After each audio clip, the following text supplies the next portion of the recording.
গ্রেফতার কেন? আবুল সরকার গ্রেফতার কেন? হামলা কেন? ইউনূস জবাব চাই। ইন্টারিম জবাব চাই। মানিকগঞ্জে হামলা কেন?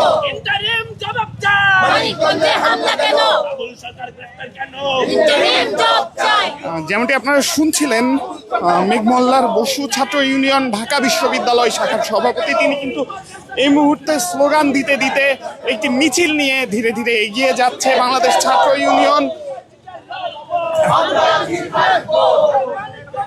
টিএসসির পায়রা চত্বর থেকে মিছিলটি ধীরে ধীরে এগিয়ে যাচ্ছে। বাংলাদেশ ছাত্র ইউনিয়নের এই বিক্ষোভ মিছিলটি মূলত মানিকগঞ্জে বাউলের উপর হামলার প্রতিবাদে কিন্তু তাদের এই মিছিলটি।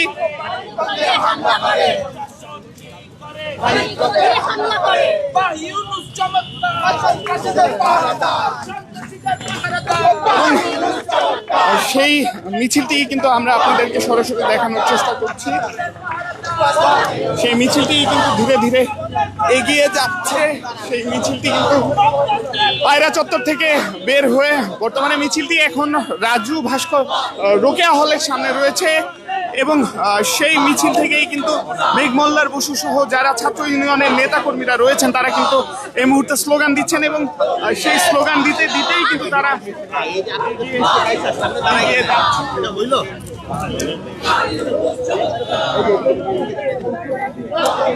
এবং সেই ঘটনাই আপনাদেরকে দেখানোর চেষ্টা করছি।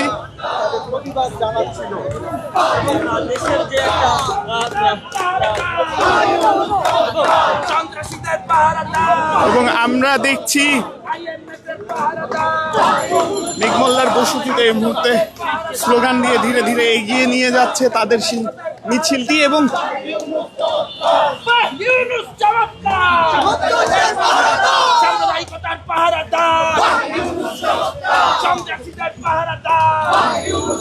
মূলত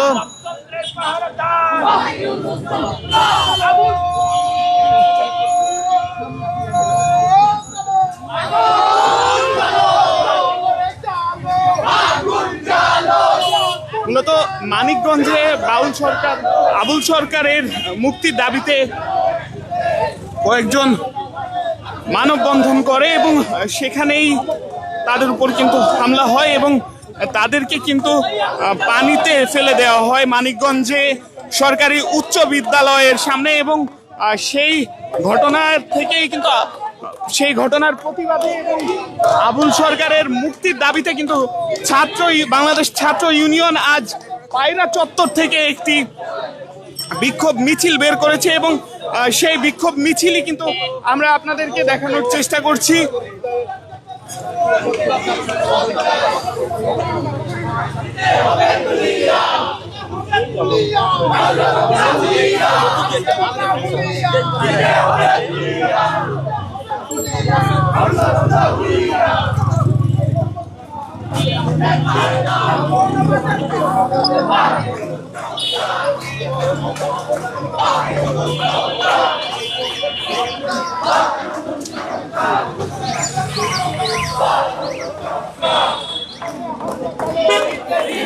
এবং সেই মিছিলেই কিন্তু আমরা দেখছি বাংলাদেশ ছাত্র ইউনিয়নের মেঘমল্লার বসু সহ যারা নেতাকর্মীরা রয়েছেন তারা ধীরে ধীরে এগিয়ে যাচ্ছে এবং সেটি আপনাদেরকে দেখানোর চেষ্টা করছি। এই মুহূর্তে মিছিলটি রোকেয়া হল অতিক্রম করে ধীরে ধীরে সমাজ বিজ্ঞান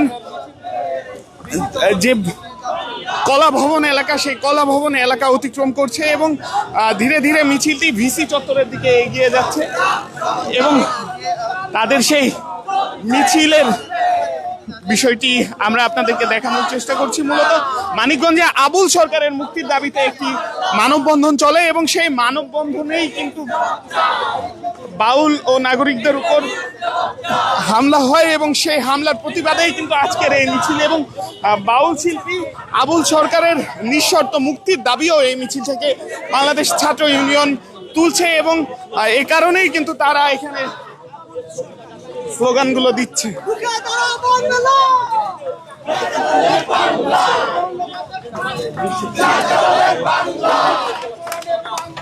মৌলবাদের ঠাঁই নাই।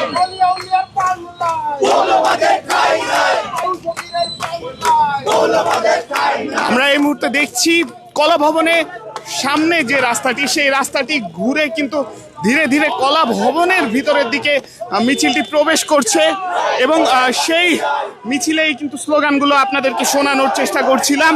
মিছিলটি বের হয়েছে টিএসসির পায়রা চত্বর থেকে এবং সেই মিছিলটি রোকেয়া হল ঘুরে ধীরে ধীরে কলা ভবন এলাকায় এসে পৌঁছেছে এবং সেই ঘটনায় আপনাদেরকে দেখানোর চেষ্টা করছি ঢাকা বিশ্ববিদ্যালয় থেকে। আমি আজবার যুক্ত আছি বাংলা নিউজের সরাসরি সম্প্রচারে এবং এই মুহূর্তে মিছিলটি কলা ভবন এলাকায় কিন্তু এসে পৌঁছেছে।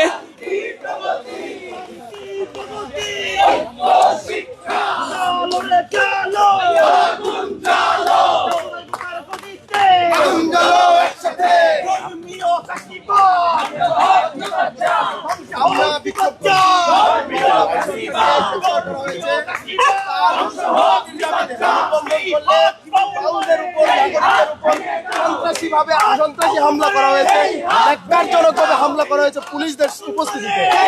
আমরা এই ঘটনার তীব্র নিন্দা জানাই, এই ঘটনার বিচার দাবি করি এবং বাউল শিল্পী আবুল সরকারের নিঃশর্ত মুক্তি দাবি করি। এই দাবিতে আমাদের আজকে মিছিল হচ্ছে। আমরা বলতে চাই যেই ব্যক্তিরা আল্লাহর আইন অমান্য করে, যারা পাপ পুণ্যের বিচার নিজের হাতে তুলে নেয়, তারাই মূলত ধর্ম অবমাননাকারী। যারা হামলা করেছে তারাই আসল ধর্ম অবমাননাকারী। হামলার বিবরণ এটা তো আপনারা জানতেই পারছেন, টোটালি ক্রিমিনাল অফেন্স। এটা একেবারেই সন্ত্রাসী হামলা, সন্ত্রাসী কর্মকাণ্ড। এই ঘটনার যে বিচার করছে না, মূলত বর্তমান সরকার, ইন্টারিম গভর্নমেন্টও এই সন্ত্রাসী কার্যক্রমের দায় এড়াতে পারে না এবং তারাও এই সন্ত্রাসের দায় সম্পূর্ণভাবে ইন্টারিম সরকারকে নিতে হবে এবং আবুল সরকারকে মুক্তি না দেওয়া পর্যন্ত আমরা আমাদের আন্দোলন চালিয়ে যাব।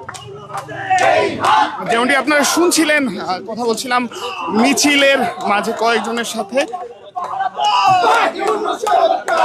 এবং